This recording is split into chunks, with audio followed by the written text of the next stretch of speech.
and welcome back to Le Sarthe in the west of France for Driven's live coverage of this year's 24-hour race at Le Mans. Now it's less than half an hour to go before the start of the race.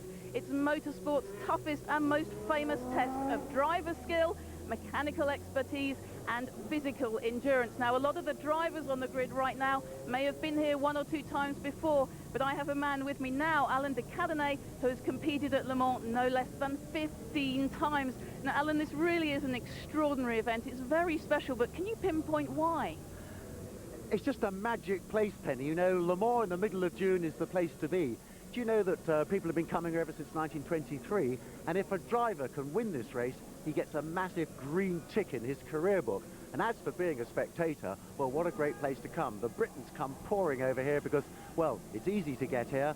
Lots of lovely cheap booze on the way down, great food, and more cheap booze when you're here too. Now, the teams are going to be getting ready for the race. It's really a very short time to go. What sort of preparations are they going to be making? Because the weather has been so changeable. 1 minute it's thrashing down with rain, next minute it's bright sunshine. Well, it makes it really difficult. The one sure thing is the drivers will be taking lots of fluid on board because you really get dehydrated out there. But this weather will be very important in this race because it can be dry over here and wet over there. So what tyres do you use? You know, it's a really tricky decision. They've really got some tough decisions to make, haven't they? Now, there are 48 cars competing in this year's Le Mans race. Alan has been casting an eye over the teams to watch. The real ones to watch are the quartet of Audi R8s. As expected, the factory Audi cars set the pace. Italian Rinaldo Capelli, who's won all 4 races he's started for Audi this season, claimed pole position for car number 2. Tom Christensen from Denmark in car 1 finished second, just 29 thousandths of a second behind after 8.45 miles. The 2 privateer Audis were 3rd and 5th. The Johnny Herbert champion car 3rd, and the Gulf Audi of Stefan Johansson was 5th. Johnny certainly believes the factory team won't have it all their own way. Well, I think it's actually very fair at the moment. They've done a very good job of trying to give us the information, all the information that they've got. And at the moment, I have to say they've been very fair, and I think we've got a good chance of beating them in the race, which I think they're aware about as well.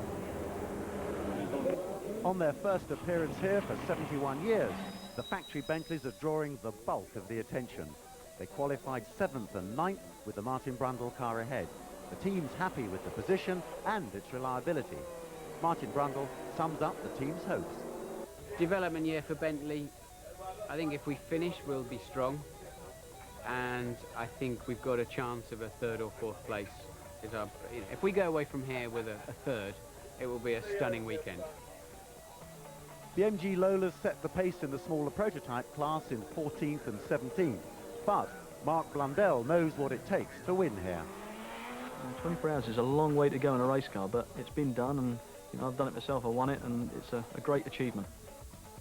Now, I've never been to Le Mans. I'm here for the first time, and it can be ever so confusing, all these different categories of cars that all look so unfamiliar. Alan, can you explain those categories nice and simply for us? Yeah, I can, Penny. Starting at the back of the grid, you have GT cars. Now, those are very lightly modified road cars, all Porsches with one Callaway, about 420 horsepower. Then you go up to what we call the GTS category. Now, that's things like Chrysler Vipers, Chevrolet Corvettes, and the Saleen Fords. Those are highly modified supercars, about 600 horsepower again.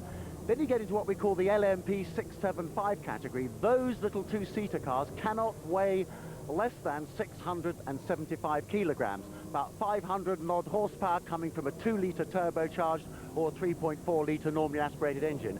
Then we get to the LM GT prototype category. Now, there's only 2 cars in it, the Bentleys, with their closed tops, 600 horsepower, narrow rear wheels. Then, probably where the winners are coming from, the LMP 900 category. The cars cannot weigh less than 900 kilos, 600 horsepower, open 2-seaters. That's where the Audis are, probably where the winners are coming from. So that's the big boys, the 900s. Now, how do you win them all? Is it as simple as starting the race and 24 hours later the first person over that line wins? Yeah, in a nutshell, I mean, the race starts 4 o'clock on Saturday afternoon, 24 hours later, 4 o'clock Sunday. Whichever car's gone the farthest distance in 24 hours is the winner. But let's not forget, there's 4 other categories as well that people are fighting for. A class win here is valuable and really worthwhile having. So there's possibly 5 prizes up for grabs. Now put your money where your mouth is, Alan. Who's going to win this race?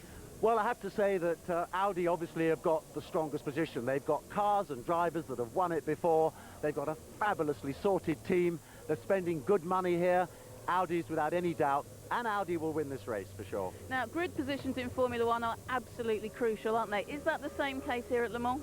Not at all, no, because although the Audis have circulated within a few thousandths of a second of each other, and the two factory cars are a whole 2 seconds ahead of the next privateer Audi, the fact is there's 5 seconds separating the next 13 cars. What they've all done is get their cars very, very drivable. But with this weather, anything can happen. So don't be surprised to see the little LMP 675s doing well if it rains. So they could be up there just with the big boys, really. Yep. Now, there is so little time to go. The drivers are going to be racked with adrenaline, aren't they? Absolutely. I mean, the whole point about being a driver here is that you've been practicing it for a long time, but this is it. Suddenly, you're on, and you're out there. And that's actually the most difficult thing to get around. Yeah, I think it must be incredibly hard. Now, during Channel 4's race coverage, we're going to be taking regular updates from the one place here that matters more than anywhere, and that is the pit lane. Louise Goodman is down there. Louise, what's happening? Hello, Penny. It is all happening down here, I can tell you. The cars have just been out to do an installation lap. Now, that's given them an opportunity to check out the conditions, which is quite critical today because, as you've been saying earlier on, 1 minute it's raining, the next minute it's stopped. Just check out this crowd behind me. Thousands and thousands of people have come down. Lots of them have come down from the UK for the weekend. And the atmosphere is really starting to build up here. And a lot of the British people have come to see this team, Bentley, making their return to Le Mans. Now, Martin Brundle, you're going to be leading the cars off the line, aren't you? Yeah, for sure. We're leading my line off anyway. There's a few ahead of us, but it's such a lottery, Louise. It's amazing. I mean, look, the sky's black again already. It's like 15 minutes of sunshine, 5 minutes of rain. Saw a car spinning off already on the outlap. We just don't know what tyres to put on. Right now, it's definitely slick, but looking at the sky, who knows. Is it nice to be back? You've not been in a racing car for a while, have you? This is my 4th race start in 5 years, and I could do with just a nice blue sky, to be honest. Now, this rain is an extra problem for you as well, isn't it? Because you're in an enclosed car. I understand that you've got problems with fogging up.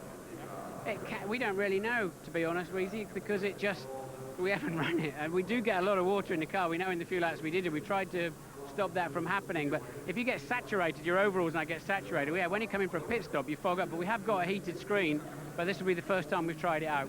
What are chances of winning? Slim to none, and Slim's out of town. Well, good luck anyway. Let's go back to Penny in the studio. Thanks, Louise. Now, Bobby, I can see these black clouds. Anything could happen here. Now, Le Mans 24 Hours is much more than just a race. It's a huge social occasion for over 80,000 British fans who cross the channel every year to get here. Now, Mike Brewer has been doing what he does best. He's been out and about with the crowds, sampling the atmosphere. Right, here I am in the crowd, and I have found the MG Owners Club. Now, lads, you having a good time? Yay! Now, it's obvious who you've come to support, MG. Yes? Are you looking forward to it? Yeah? Wave your flags, then support your team. Now, I've got to ask you, there's been a bit of noise about whether the engine's up to its reliability and it might not make it. If it does blow up after 2 hours, what are you going to do? Pack up and go home? No, you're going to stay right to the bitter end. Yes? And what about the atmosphere down here? What do you think of it? Where are you staying, on a campsite, or are you all swanky in hotels being at your MG? At a campsite. And by the way, Penn, look, they come from St Albans, your hometown. So 1 cheer for MG. Yay! Good luck to them this afternoon, and good luck to you lot. Cheers. Oh, good old St Albans. Great to see you guys there. They're all bonkers, aren't they? They really don't care. All these spectators, they're sleeping under a sheet of newspaper, in a hedge. Some of them are in chateaux, some of them are in campsites. They're really quite bonkers. There's a lot of car clubs as well out here, isn't there? Yeah, I mean, if you belong to a car club, there's nothing better than taking a drive out to Le Mans. I mean, ACs, Lotuses, Fords, Ferraris, Maseratis, whatever you've got, Caterhams, for instance, there's a club for them, and they all bundle down here any which way they can, on the ferries and hover speeds, whatever. Once you get here, well, how can I describe it? It's a bit like Cup Final Day, Derby Day, and, say, the boat race all rolled into one. Everybody's down here to have themselves a bit of a riot.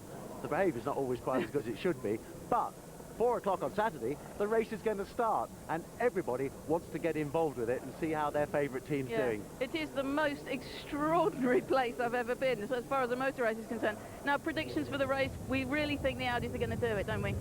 Yeah, I'm afraid, as we've said, they are just too darn strong. But if there's a team here that I feel could do it, it's the good old British Bentley team, because you can always rely on the Brits to go and set themselves up against the superior opposition. We like a good fight and we like a good struggle. And Martin Brundle, they're very bullish. If the weather stays good, Bentleys will do good here.